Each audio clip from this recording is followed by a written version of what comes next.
में अगर किसी कंपनी की नेट प्रॉफिट 5 करोड़ से ज्यादा हो जाती है हम्म, तो फिर उसे सोशल वर्किंग करनी पड़ती है। जैसे एजुकेशन में उसका 2% जो नेट प्रॉफिट होता है उसका 2% देना होता है। ओके। अच्छा, आप मुझे ये बताएं कि नेट प्रॉफिट 5% है, कोई एक टर्म आती है, टर्नओवर भी आती है, कितना ये टर्नओवर सर आती है? अगर 1000 करोड़ से ज्यादा हो जाए तो, और नेटवर्थ अगर 500 करोड़ से ज्यादा हो जाए तो। Very good. These are 3 example. तो इसका मतलब ये है कि अगर एक बार कंपनी अगर 500 करोड़ के टर्नओवर को टच कर लेती है, या फिर वो था अपनी 1000 करोड़ की नेटवर्थ, सॉरी 500 करोड़ की नेटवर्थ और 1000 करोड़ के टर्नओवर पे आ जाती है, चाहे उसने प्रॉफिट कमाया हो या ना भी कमाया हो, तो भी, क्योंकि प्रॉफिट एक अलग है, टर्नओवर एक अलग बात है, और नेटवर्थ एक अलग बात है ना। नेटवर्थ एक बार बनेगी, बनी रहेगी, जब तक कि उसकी हम क्या करेंगे, किसी भी प्रॉपर्टी को सेल वेल नहीं करेंगे, ठीक है ना। लेकिन क्या है कि नेट प्रॉफिट साल दर साल होता है। ओके, तो इसलिए वो पिछले 3 साल का गिना जाता है। ओके, ठीक है, वेरी गुड। और कौन सा सेक्शन है सीएसआर के लिए जो अपॉइंट किया गया है कंपनी लॉ के अंदर? 135। सेक्शन 135। अब देख, अब लग रहे हो कि फाइनेंस के स्टूडेंट हो, सेक्शंस के साथ बात कर रहे हो। वेरी गुड, बहुत अच्छा। Nice improvement with in 4 and 5 days। अच्छा, अब थोड़ा थोड़ा सेक्शन अब अच्छा लगने लग गया ना, कि हाँ सेक्शन के साथ बोलते हैं तो ज्यादा बेटरली महसूस होता है चीजों को, है ना, एक्सप्लेन करना। Okay, nice, yes. चलिए। और कुछ सीएसआर के बारे में रिसर्च किया हो, और कुछ वगैरह, कुछ और कैसे अप्लाई होता है, क्या कमेटी वगैरह बनानी पड़ती है इसके लिए, फंड्स के लिए, कुछ कुछ पढ़ा, या फिर ये अभी पढ़ा था जब मैंने पीपीटी शेयर करी थी? मैंने कल बोला था ना सीएसआर पे प्रेजेंटेशन लेंगे, हल्के हल्के हम बातें करेंगे। चलिए, कोई नहीं, yes Sakshi, you tell CSR के बारे में।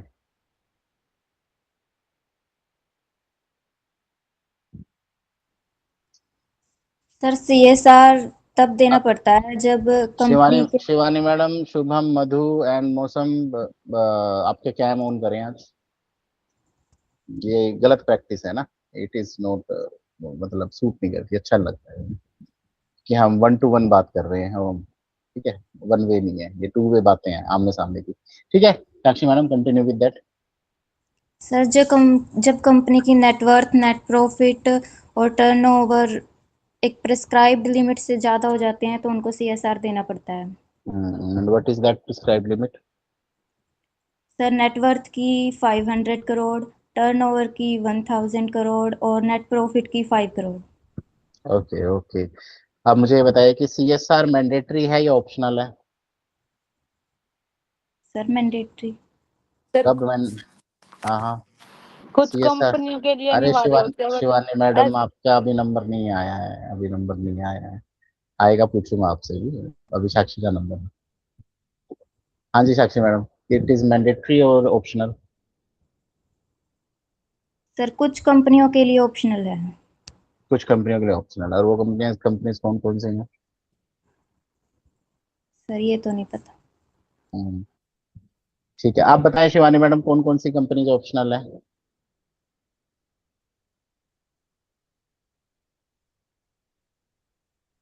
हेलो। हेलो। हाँ शिवानी मैडम, आप बताएं कौन कौन सी कंपनीज ऑप्शनल है और कौन कौन सी कंपनीज मैंडेटरी है? सर जैसे कि मतलब जिन कंपनियों का टर्नओवर ज्यादा होता है उन कंपनियों के लिए मतलब ये चीज अनिवार्य होता है। कुछ पैसा मतलब जिनका टर्नओवर ज्यादा आ रहा है, तो जैसे कि मतलब शिक्षा पे लगा दिया, पर्यावरण पे, या फिर अदर अदर सोशल रिस्पॉन्सिबिलिटी होती है कंपनी की तो उनके ऊपर खर्च करते हैं। कंपनीज की सोशल रिस्पॉन्सिबिलिटीज, अदर कंपनीज की सोशल रिस्पॉन्सिबिलिटीज, आपने एक शब्द यूज किया है, शब्द का क्या मतलब है? सो जहाँ पर जो जैसे कि कोई कंपनी जहाँ पर मतलब अपना वो बिजनेस चला रही है, तो मतलब जैसे कि बिजली की, पानी की, ये भी तो एक सोसाइटी के लिए रिस्पॉन्सिबिलिटी होती है कंपनी की। वो तो फिर कंपनीज के एक्सपेंस में काउंट होएगी, सोशल रिस्पॉन्सिबिलिटी में थोड़ी ना होएगी। उसके बंदे वहाँ काम कर रहे हैं, रहना खाना पीना, उसको बेसिक एनिमिटी देना is a part of company expense, है ना। वो तो कैसे रिस्पॉन्सिबिलिटी में आ गया, वो तो उसकी मैंडेटरी ड्यूटी है। हाँ जी सर। तो फिर अदर सोशल रिस्पॉन्सिबिलिटीज कैसे आई? आपने शब्द बोला ना, पता फाइनेंस की एक बात, कहानी बहुत अच्छी है, यहाँ पे अदर्स नाम की कोई टर्म नहीं होती। यहाँ पे सब कुछ स्पेसिफिक होता है। अब आपने एक शब्द बोला, मैंने पकड़ लिया, ठीक है। और जो आप नेटवर्थ की बात कर रहे हो, नेटवर्थ कितनी है, वो क्राइटेरिया कितना है, बहुत सारे पैसे कमाते हो, मुझे पैसे कमाने का क्राइटेरिया बताएं, कितना क्राइटेरिया है, कैसे है, क्या कुछ। क्या सर? वो जो कंपनियां बहुत सारा पैसा कमाती हैं, वो अपने उसका देते हैं, तो पैसे की कोई लिमिट होती है, वो लिमिट क्या है? 500 करोड़ के आसपास होती होगी सर। क्या 500 करोड़ क्या? Per annum. क्या per annum 500 crore? Turnover sir. Turnover 500 crore में तो ना, ये तो गलत है बेटा। टर्नओवर होता क्या है? जितना पैसा कंपनी में कमाया है, turnover at the end of कमाना, फाइनेंशियल ईयर। सिर्फ कमाया है? आपने तैयारी नहीं करी ना, डिटेलिंग नहीं करी ना अभी। कौन सा सेक्शन है सीएसआर का, बताएं आप मुझे। 1935। 1935? अरे मैडम, कहाँ पहुंच गया आप अंग्रेजों के जमाने में? सर मैं अभी खेत में से आई थी, मेरा दिमाग गर्मी में खराब हो रखा है। मैडम ये काम मैं कल देखे गया था, बड़ी छोटी सी लाइनें थी, गिन के 10-12 लाइनें हैं। एकदम आते ही क्लास लगा ली अच्छा, गर्मी में। कोई बात नहीं। अच्छा मुझे ये बताएं कि मौसम, why CSR is important, CSR important क्यों है, बताएं। मौसम, मौसम बुला रहा। हेलो।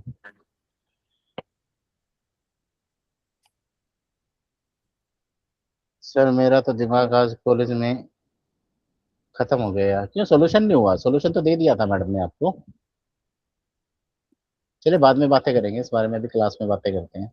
हाँ जी मौसम मैडम, आप लाइव है? Yes sir. हाँ चलो, कैम ऑन करो और बताओ मुझे।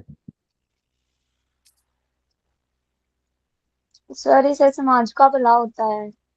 कैमरा ऑन करो फिर बताना। हाँ।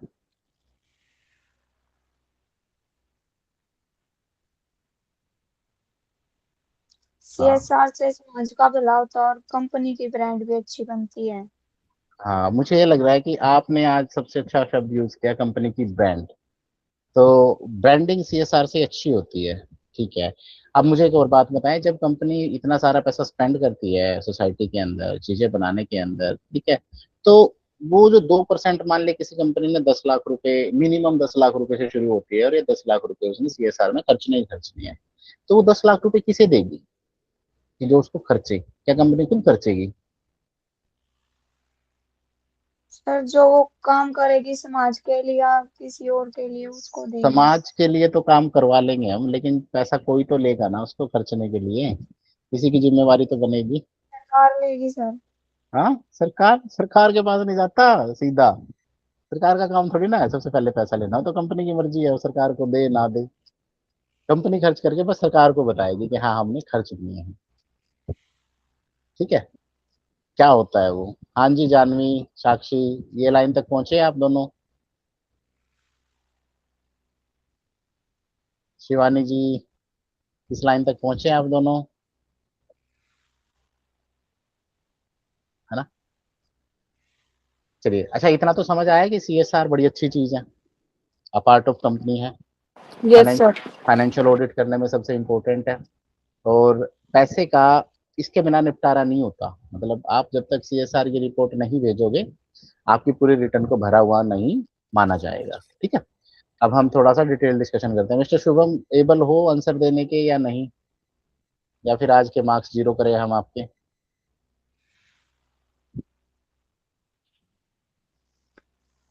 चलिए हम अब 135 को थोड़ा सा डिटेल में पढ़ते हैं, ओके? पढ़ें? Yes sir. सर चलो पढ़ते हैं थोड़ा सा डिटेल में ना।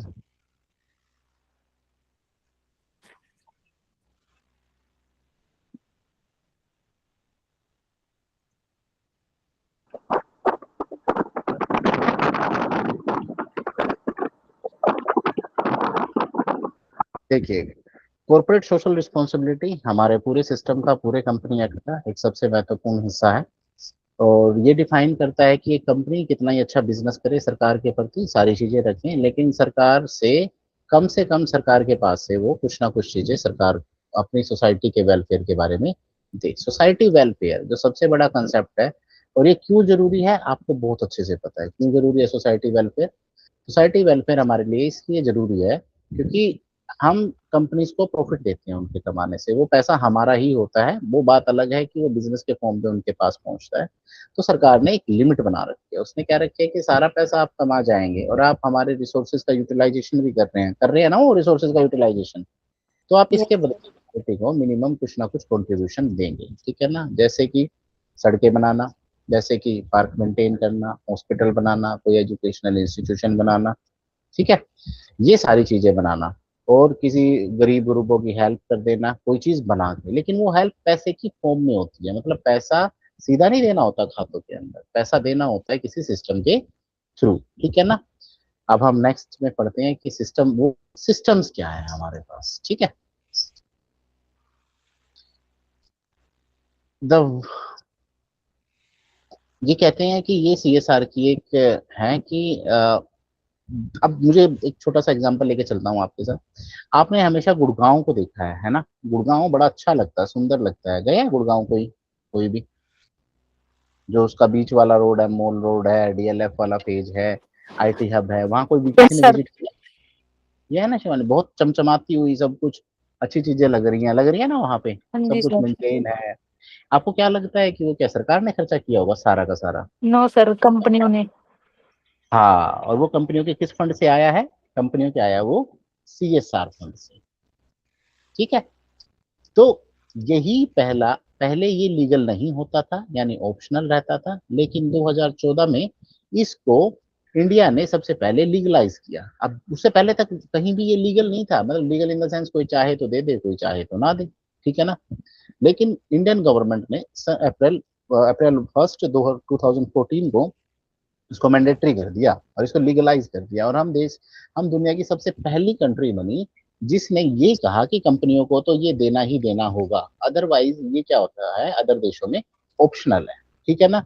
और हम ये चाहते हैं कि ये जो 2% होता है, ये 2% हमारी इकोनॉमी के अंदर आता है सारा का सारा पैसा, और उस पैसे से हमारे इंफ्रास्ट्रक्चर को काफी हेल्प मिलती है, ठीक है ना।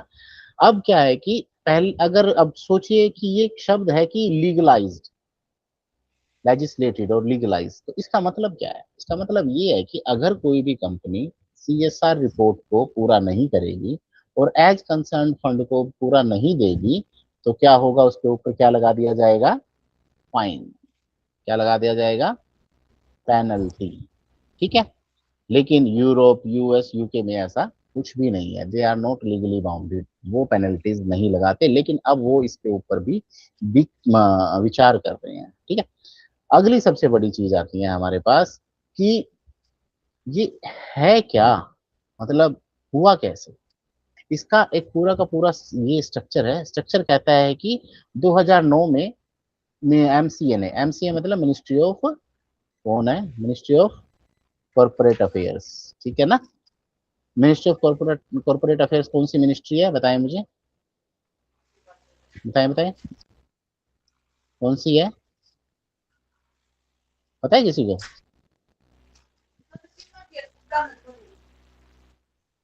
बताओ बताओ बताओ बच्चों, जल्दी जल्दी बताओ। मिनिस्ट्री ऑफ कॉर्पोरेट अफेयर्स वो मिनिस्ट्री है जो सारे के सारे हमारे किसको हैंडल करती है, जो हैंडल करती है हमारे सारी की सारी कंपनीज को, कंपनीज की प्रोफाइल्स को, कंपनीज के डॉक्यूमेंट को, उसको बोलते हैं मिनिस्ट्री ऑफ कॉर्पोरेट अफेयर्स।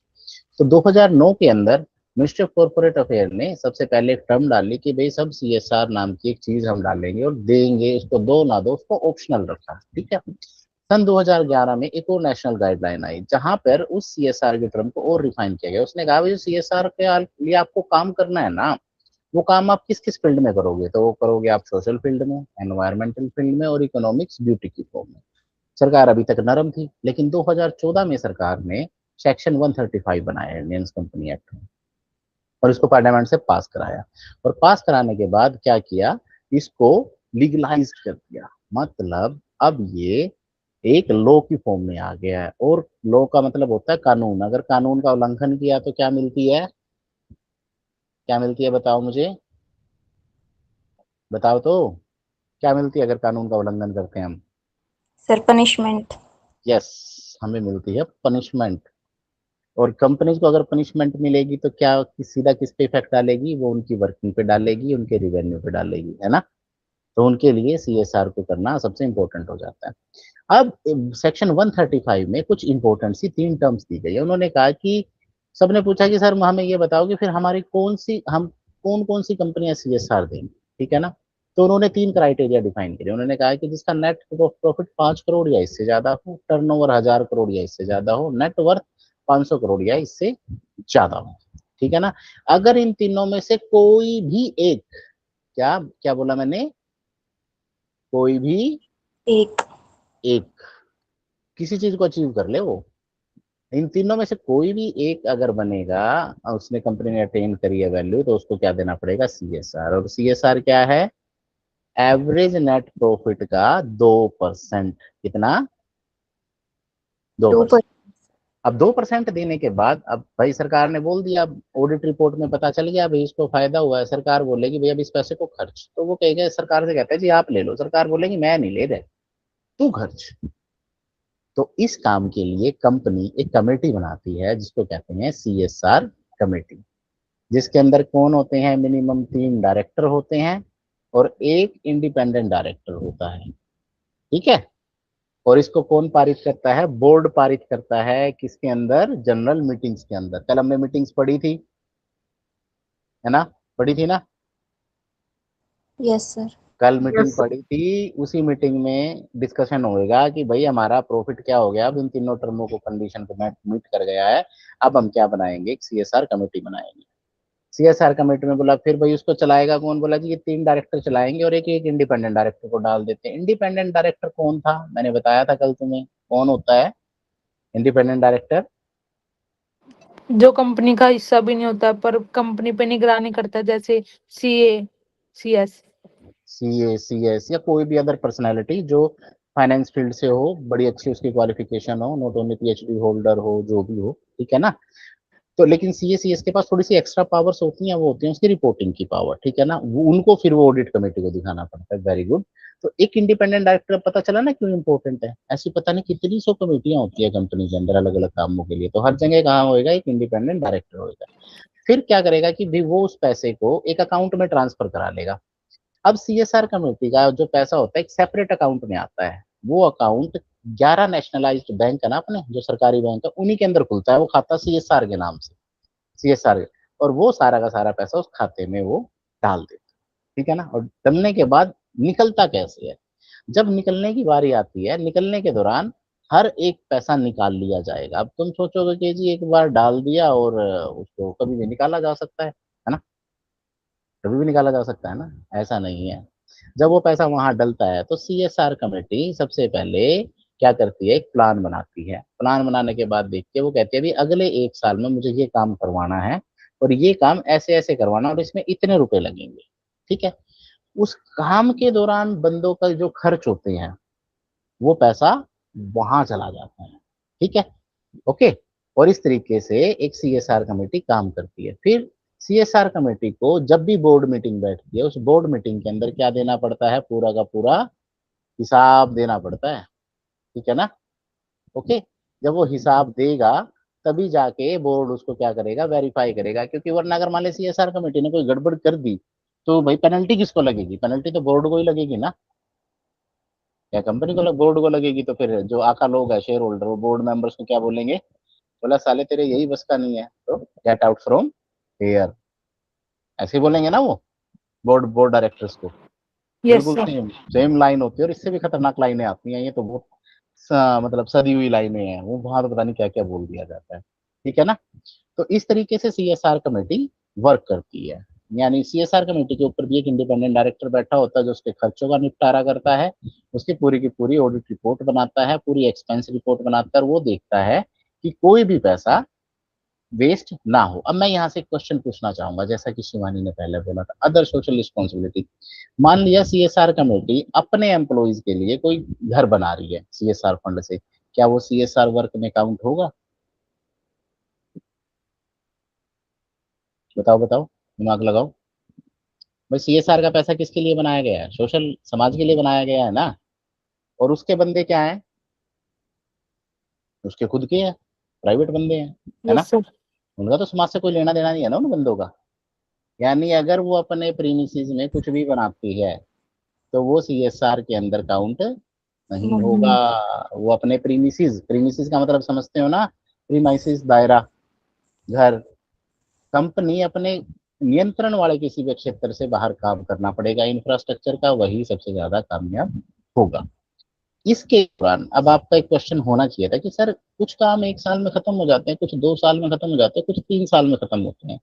मान लिया हमने किसी 3 साल एक हॉस्पिटल बनाना, अब हॉस्पिटल एक दिन में तो बनेगा नहीं, हॉस्पिटल को बनने में तो 3-4 साल लग जाएंगे, है ना, लग जाएंगे ना।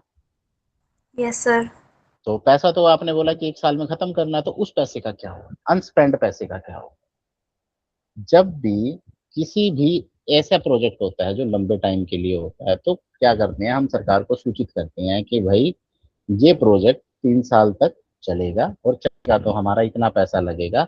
तो अनस्पेंड फंड का एक रिजर्व होता है, सरकार कहती है ठीक है पैसा फिर यहाँ ट्रांसफर कर दे और यहाँ से फिर जब जरूरत पड़े निकाल ली, ठीक है ना, अगले साल का पैसा फिर आने दे उसमें। यानी पिछले साल जो पैसा निकाला उस पैसे को रीयूटिलाइज नहीं कर सकते, उसको तो निकालना ही निकालना पड़ेगा और नए साल में नया पैसा रखना पड़ेगा। ठीक है, ओके, अब समझ आया कुछ। यस यहाँ यस पे सर। एक सर। टर्म बार, यस हाँ, सर। अब मंडे से थोड़ा और फाइनेंशियल व्यू में जाएंगे हम, नेट प्रॉफिट नेट वगैरह चीजें पढ़ेंगे कि ये होती क्या चीजें हैं, ठीक है ना, क्योंकि ये बड़ी इंपॉर्टेंट टर्म्स है। कंपनी जब काम करेगी किस पे काम करेगी, नेट प्रॉफिट पे काम करेगी, नेट रिवेन्यू पे काम करेगी, इनकम टैक्स पे काम करेगी, सेल्स पे काम करेगी, करेगी ना। भाई अब हमने ये तो समझ लिया कि कंपनी की वर्किंग कैसे हो रही है, कंपनी चल कैसे रही है, अब थोड़ा सा हम क्या करेंगे, अकाउंट्स की तरफ मूव करेंगे। कंपनी के अकाउंट्स के बारे में भी तो पढ़ना है ना, कि वो अकाउंट्स होता कैसा कैसा है ना, ओके, ठीक है। तो एक क्वेश्चन है कि how net profit is calculated, इसको हम मंडे की क्लास में कवर करेंगे कि नेट प्रॉफिट को कैसे कैलकुलेट किया जाता है, ओके। और ये तुम्हारा भी असाइनमेंट रहेगा, डन, ठीक है। अब कॉर्पोरेट सोशल रिस्पॉन्सिबिलिटी का सबसे इंपॉर्टेंट शेड्यूल आता है, शेड्यूल 7, सेक्शन 135 का एक सबसे बड़ा शेड्यूल आता है, शेड्यूल 7। शेड्यूल 7 कहता है कि where the money can go, पैसा कहाँ कहाँ जा सकता है।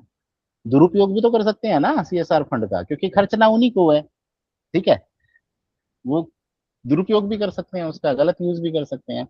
तो वो कहते हैं, तो सरकार ने बिल्कुल क्लियर कट कहा है कि आप कहाँ कहाँ पैसे खर्च कर सकते हो। आप हंगर पे करोगे, हेल्थ पे करोगे, साफ सफाई पे करोगे, ठीक है ना, और उसके बाद एजुकेशन पे करोगे, लाइवलीहुड पे करोगे, चिल्ड्रन एजुकेशन करोगे, वुमेन के ऊपर करोगे, बूढ़ों की प्रौढ़ शिक्षा के ऊपर बात करोगे। हाँ, सबसे बड़ी बात आप किस पे खर्च कर सकते हो, जेंडर इक्वालिटी के ऊपर।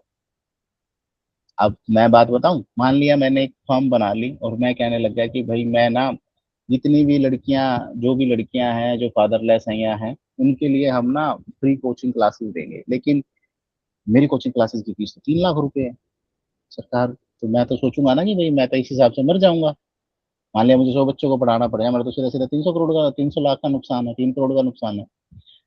ऐसी कंडीशन में क्या होता है, जो सीएसआर कंपनीज होते हैं, मैं कंपनीज के पास जाऊंगा और कंपनीज को बोलूंगा कि मेरा ऐसे ऐसे इंस्टीट्यूशन है और ऐसे ऐसे, और मैं ऐसे ऐसे फ्री पढ़ाता हूँ, ठीक है ना, और इससे क्या होएगा, वुमेन एम्पावरमेंट होएगी, जेंडर में इक्वलिटी आएगी, ठीक है ना, ओके। तो वो क्या कहेंगे कि हाँ हाँ ठीक है सर, आप हमारा सीएसआर का फंड ले जाओ, तो अपनी वो सीएसआर कमेटी को प्रपोजल पुट करेंगे। प्रपोजल पुट करने के बाद वो कमेटी उसको पारित करेगी और फंड मेरे पास आ जाएगा, और उनकी तरफ से काम निश्चित, उनके लेजर में एक चीज आ गई है कि भाई सरकार मैंने तो उसको पैसा दे दिया। अब सरकार की और मेरी अलग कहानी है, सर हम पढ़ा रहे हैं, सरकार को दिख रहा है। तीसरा है एनवायरमेंट एंड हेरिटेज, कहाँ कहाँ कर सकते हैं, जैसे हमारे वाला कुरुक्षेत्र, एक कुरुक्षेत्र डेवलपमेंट बोर्ड है, केडीबी, शिवानी है ना, कुरुक्षेत्र विकास बोर्ड, ब्रह्म सरोवर वाला, यस सर। उसके अंदर पैसा दिया जा सकता है, कोई कंपनी वहां पैसा दे सकती है डायरेक्ट, क्योंकि वो हेरिटेज से रिलेटेड है, एनवायरमेंट से रिलेटेड है, okay. Conservation of natural resources वाले में हो सकती है, आर्ट कल्चर वाले में हो सकती है। तुम्हारा वो जो पीछे वो बना हुआ है ना पोडियम, कुरुक्षेत्र यूनिवर्सिटी के अंदर, वो एक जहाँ पे ओपन थिएटर होता है, that is Kalpana Chawla auditorium शायद। ऑडिटोरियम। हाँ, Kalpana Chawla auditorium is CSR fund utility, वो भी सीएसआर फंडों से बना हुआ है। और वो पीछे एक ओपन थिएटर है, that is also made by some, किसी ऑर्गेनाइजेशन ने बना रखा है। ज्योति सर भी है। ज्योति सर, मैं यूनिवर्सिटी के अंदर की बात कर रहा हूँ, ठीक है। नहीं सर, वो बाहर जो आप हाँ, थिएटर की बात कर रहे हो वो ज्योति सर में ही है। वो ज्योति सर में ही है, तारामंडल के नाम से है। तो हाँ हम जी। बहुत सारे, कहने का मतलब ये है कि ये 4 एरियाज हैं जहां पर हम इन सारी चीजों को, फंड्स को क्या कर सकते हैं, हम हमारे फंड्स को यूटिलाइज कर सकते हैं। अब सबसे बड़ी बात आती है कि अनस्पेंट फंड्स, है ना। ये सबसे इंपॉर्टेंट बात है भाई। एक साल में पैसा खर्च नहीं हुआ, मेरे से खर्च नहीं हुआ, तो मैं क्या करूंगा। कह रहे हैं कि 2021 से पहले ऐसा कोई प्रावधान नहीं था कि इसको खर्चना ही जरूरी है, ठीक है ना। लेकिन 2021 के अमेंडमेंट के बाद आया कि भाई आपको आपके 2% टारगेट को तो मीट करना ही करना पड़ेगा। ओके, अगर मीट नहीं किया तो पेनल्टी लगेगी। अब भाई कंपनीज हैं, सोचेंगे धीरे धीरे पैसा निकाल देंगे, तो उन्होंने बोला कि भाई ये तो काम करना ही करना पड़ेगा। यानी देखे कि सरकार पैसा भी हम ही से करवा रही है और काम भी हम ही पे करवा रही है, और अगर उस काम का अगर हमने क्या किया कि अगर टाइमली नहीं किया तो पेनल्टी भी हमारे ऊपर लगाएगी, ठीक है ना। अब 3 तरह की चीजें आती हैं, ऑन गोइंग प्रोजेक्ट्स, जो प्रोजेक्ट चल रहे हैं 30 दिन में उसके अंदर पैसा ट्रांसफर करना ही करना होता है फाइनेंशियल ईयर पूरा होने से पहले, ठीक है ना। और of one of spend funds, मतलब जो कभी पैसा यूज ही नहीं हुआ, तो मैंने बोला था कि एक स्पेशल अकाउंट बनाता है, ठीक है। और उस अकाउंट्स के अंदर सेक्शन शेड्यूल 7 के अकॉर्डिंग उस फंड को वहां पे ट्रांसफर करना पड़ता है। फिर सरकार कहती है कि जब जब तुम्हें जरूरत पड़ेगी तुम इसमें से पैसा वापस लेते रहना, लेकिन 1 साल जब भी क्लियर होएगा आपके आपके फंड को क्लियर करना ही करना पड़ेगा। या तो आप उसको कंज्यूम कर जाओ, या आप उसको उस अकाउंट में अनस्पेंड फंड वाले में भेज दो। यानी आपको वो पैसा आपके पास नहीं रखना। अगर रखा तो क्या लगेंगी, पेनल्टीज, ठीक है ना। ओके। अब हमने सीएसआर के बारे में इतना पढ़ा। अब मुझे एक बात बताओ, दो दो चीजें बड़ी इंपॉर्टेंट है।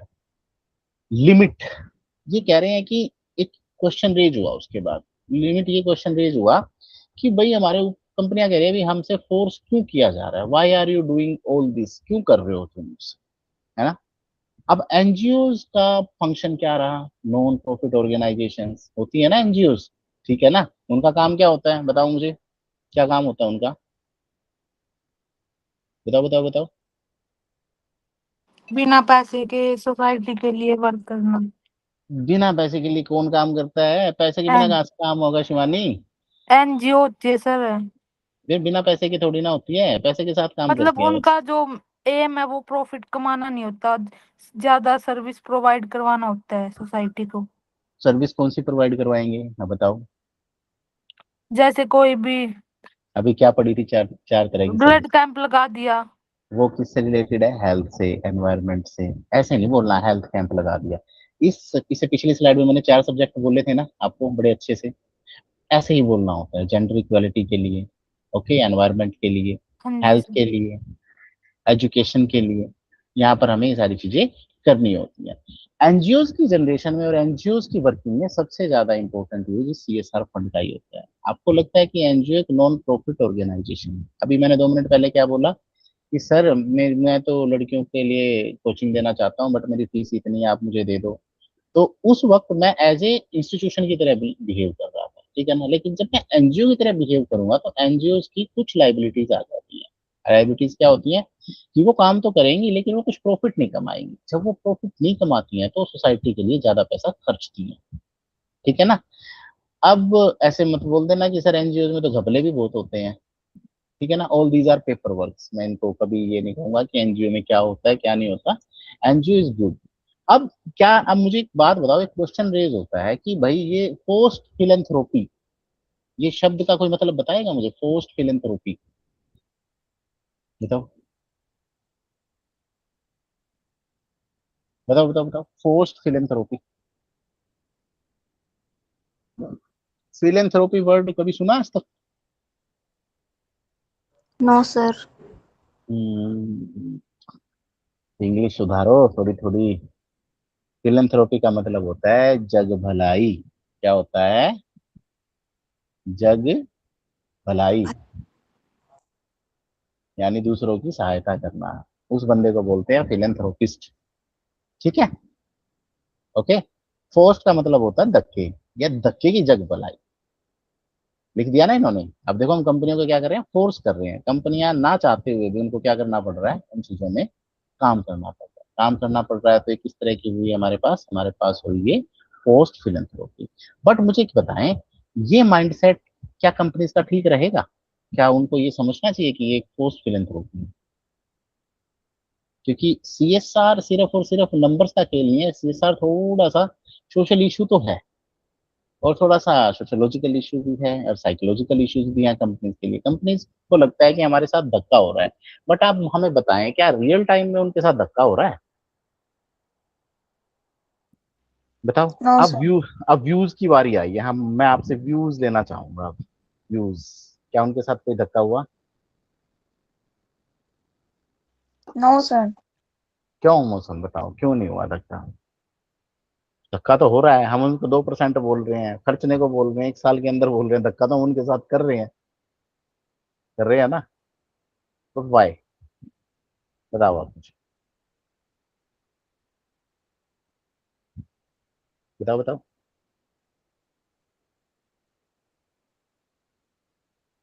बताओ बताओ बताओ बताओ यार, सोचो थोड़ा सा। अपने पास 5 मिनट है अभी। 5 मिनट में हम सोचते हैं आराम से, बताओ मुझे। अब व्यूज दो यार अपने अपने। आज तुम्हें पता चला कि अब कंपनीज कैसे काम करती हैं, चीजें कैसे बनती हैं, सीएसआर का पैसा क्या होता है, सीएसआर क्यों इम्पोर्टेंट है ना? आज का असाइनमेंट यही रहने वाला है अपना। ओके। और दो दो लाइनें नहीं लिखनी, रिपोर्ट भी बनानी शुरू करनी है। अच्छा एक बात सुनना, हम ना मंडे को एक छोटी सी मास्टर क्लास रखेंगे, या मैं एक लिमिट सेशन रखूंगा कि रिपोर्ट्स कैसे बनानी है आपको। ओके। सभी ओके के सर। सभी के घर कंप्यूटर हैं?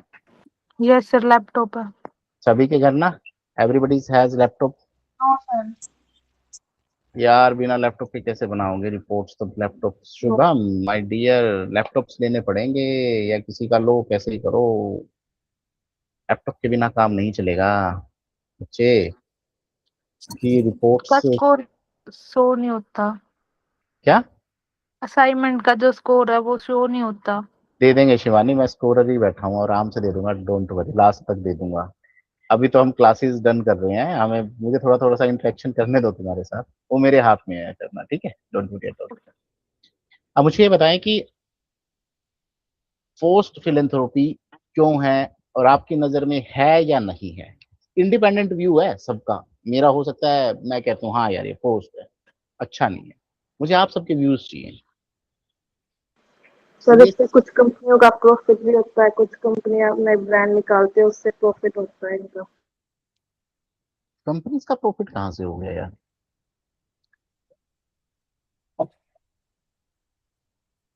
जो स्केल पे जो कंपनी काम करती है सर, उनके लिए तो ठीक है, क्योंकि लार्ज स्केल पे काम करेगी तो ज्यादा प्रॉफिट कमाएगी। पर जो स्मॉल कंपनी है, उनको उनके लिए होता है ये थोड़ा सा धक्का वाली चीज, क्योंकि लार्ज पाँच स्केल पे 5 करोड़ प्रॉफिट। वाली 5 करोड़ वाली कंपनी छोटी कंपनी होगी?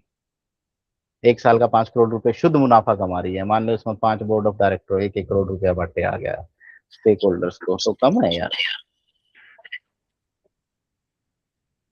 मैं मैं तुम्हें गलत साबित नहीं कर रहा, मैं बस एक क्वेश्चन छोड़ रहा हूँ तुम्हारे ऊपर, ठीक है ना, सोचने के लिए।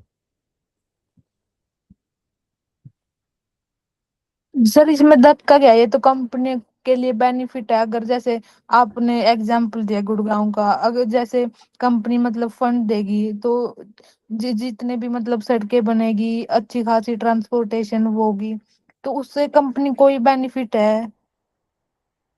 कंपनी को ही बेनिफिट है उन चीजों का तो। बेनिफिट है। देखिए अब क्या सीन होता है कि अब चीजें ये होती हैं कि ये एक फोर्स फिलेंथ्रोपी उसी माइंडसेट के लिए है कि जो सिर्फ और सिर्फ अपने लिए काम करते हैं। बट अगर कोई सोशल इश्यूज में काम करना जब शुरू कर देंगे सारे के सारे, तो सोशल इश्यूज के तौर पे ये दिक्कतें इनको फेस नहीं होंगी। क्योंकि आज कंपनी काम कर रही है, अगर वो किसी सोशल रिस्पॉन्सिबिलिटी पे काम करती है, तो वो आज से कम 30 35 साल तक वो एसेट्स वहीं पे रहती है, और वो फ्यूचर जनरेशन को क्या करती है, हेल्प करती है। और वो कंपनीज को भी हेल्प करती है। कंपनीज को किस तरीके से हेल्प करती है?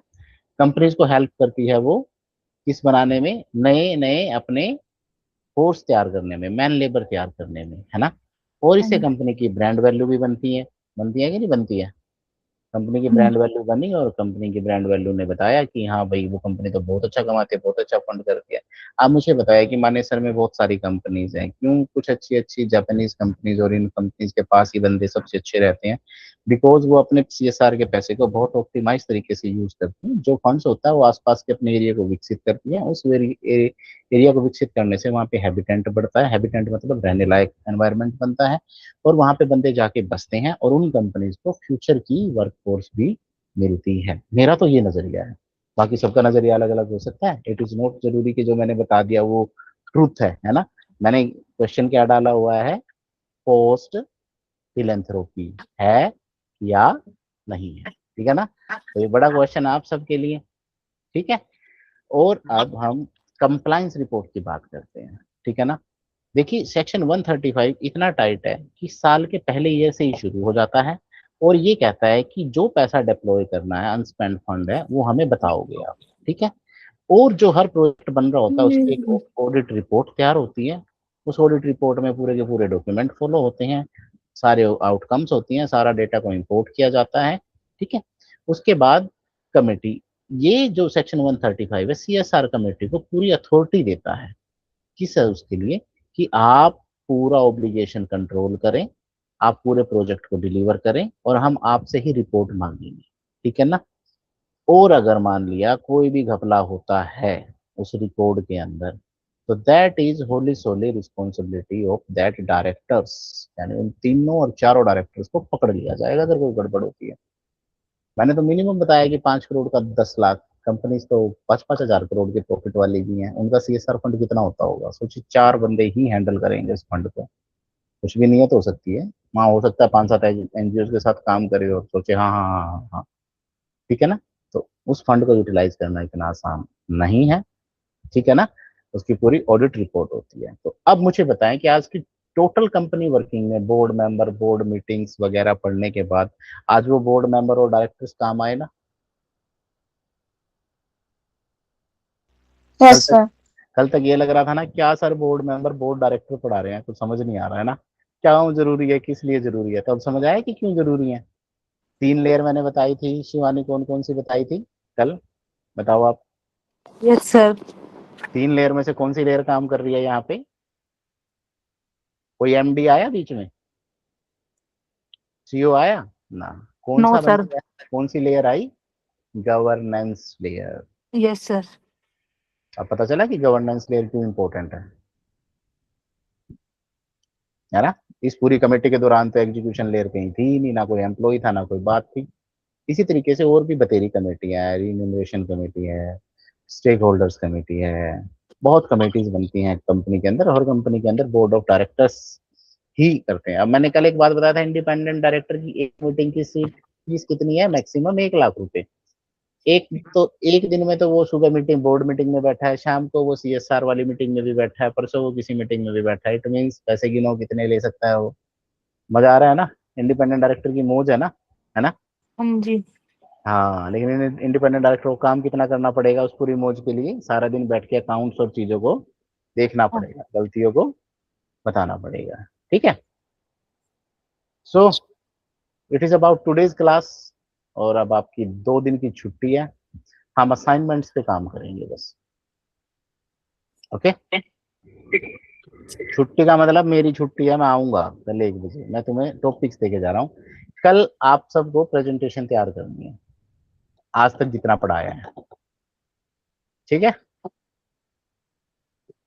ओके। सर। कर लोगे ना? रिवीजन जरूरी है ना। जब 1 महीने के बाद अगर आप क्लास में जाओ तो आपको पता होना चाहिए ना कि हाँ भाई हम फाइनेंस पढ़ के आए हैं। क्यों मौसम? Yes sir. अभी बता दो क्या, तो सर इतना भी बता देंगे, इतने में भी वो फेल है, उनको समझ ही नहीं आना है ना कि इतना इतनी चीजें होती हैं इस दुनिया में। कोई बेस्ट बुक बता दो फाइनेंस। फाइनेंस की no books available my dear. Finance is a purely searching game. मैं नोट्स प्रोवाइड करवा दूंगा, उन नोट्सों से बाहर कुछ नहीं है, बुक्स कोई नहीं है फाइनेंस,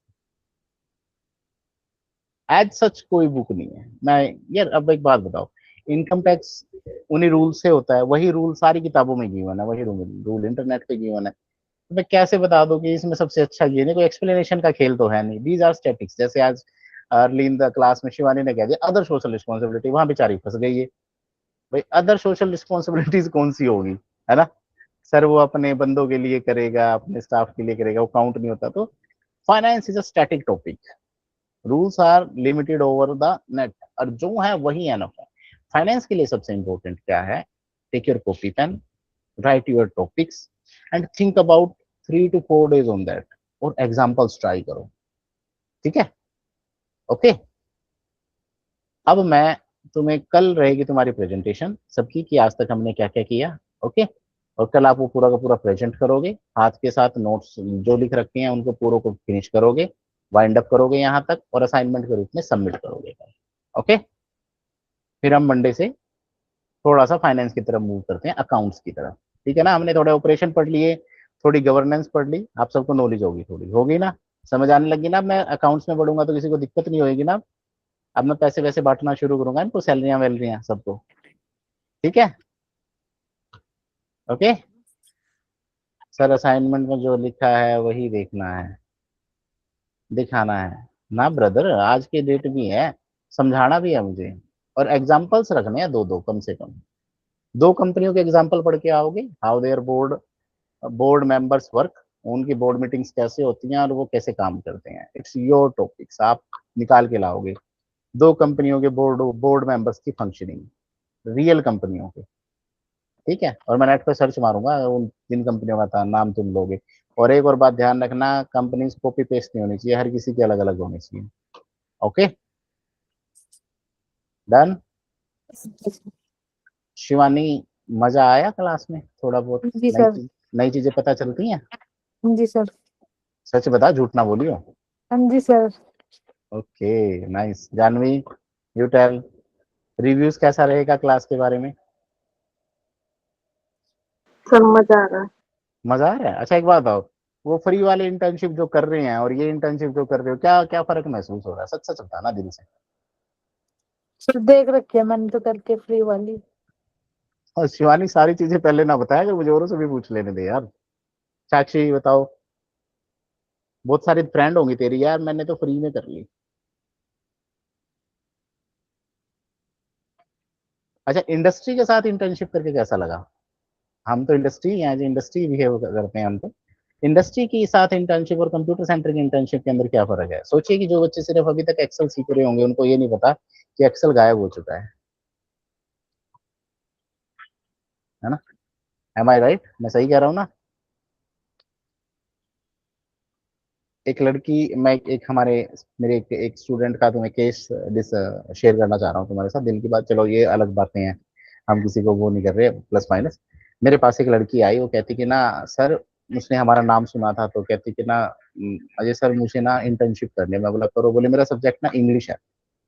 बोला बता फिर किस फील्ड में करना चाहती है? कहती मैं इंग्लिश लिटरेचर में करना चाहती हूँ।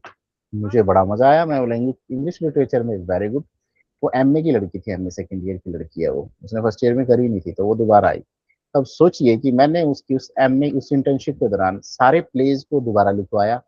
उस प्लेज जितने भी वहाँ पे प्ले होते हैं, मतलब शेक्सपियर वगैरह के प्लेज, नाटक आते हैं, नाटक है, और उसे पूरे लिटरेचर पढ़वाए। लिटरेचर पढ़वा के मैंने एक टॉपिक निकलवाया उनसे।